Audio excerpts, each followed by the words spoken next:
get asked a lot years ago if they knew what their strongest 11 was or their preferred 11. Do you think the days of having the preferred 11 or a strongest lineup are gone with all the rotation that's necessary? I can't speak for other managers in terms of myself. I don't have a best 11. I never have done in all of the clubs that I've worked with. Why? Because the physical demands of the Premier League or Liga or the Championship now with 46 games, you need a squad and you need to use the players in the correct way to challenge over the course of the season. I can't speak for other managers if they have a best 11. Here at the moment, I've been in for 3.5 weeks. I'm just getting to know the players. I don't have a best 11 in my mind. I try and pick the right starting team, but I also try to pick a bench that will give us the right finishing team as well.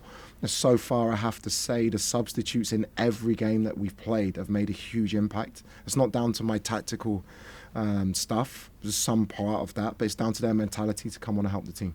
Dom? Liam, the result from the first leg from this Carabao Cup semi-final wasn't the same as against Napoli in midweek or today against West Ham, but there were similarities in the sense that in the second half Chelsea were much better in those games and substitutions contributed to that. Does that give you confidence in case things aren't necessarily going well in the second leg, that again Chelsea can kind of come through in the second half and finish well? Yeah, players are showing me that.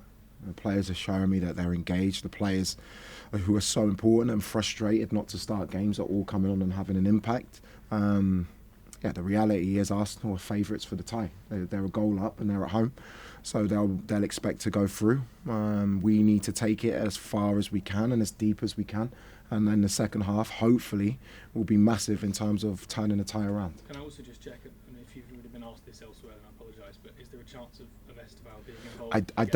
I don't know yet with Este. He's a young kid who's come and been magnificent. He's going through a really difficult time for personal reasons, and he's on compassionate leave. I won't put any pressure on him. It has to be right for him, and he has to feel like he's in the right place to perform for this team. Dan? As you say, Arsenal will be favourites going into this tie, but given the fact that this group of players have won 2 trophies in league finals and performed under pressure twice in the last 9 months, and in the last 5.5 years Arsenal haven't won anything, can you lean into that going into Tuesday's game? I think my players, I look at maybe Enzo Fernandez has won a World Cup as well as the group winning two trophies last year. They can play in big games. They can perform in big games. It's definitely a big game on Tuesday. I won't speak about what Arsenal or Mikel Arteta have or haven't done. That's not my concern. My concern is resting. It's another 3-game week.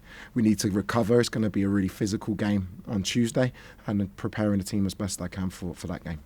Peter?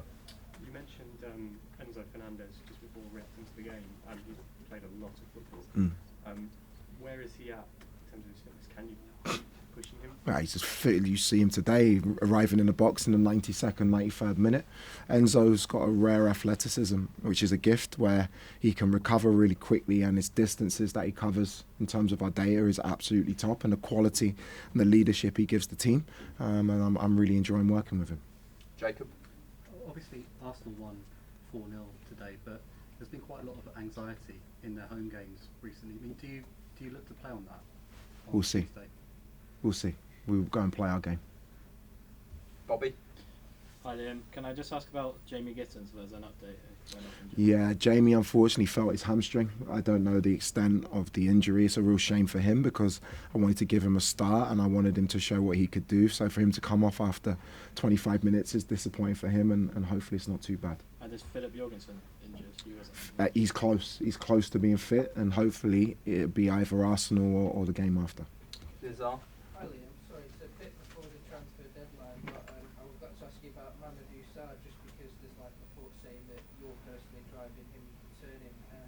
I know it's not happened yet, and it might not happen, but if he does return, what does it say about the relationship between Chelsea and Strasbourg and both clubs benefiting? I don't speak about players who are at other clubs. It's something I've never done, and I won't start today.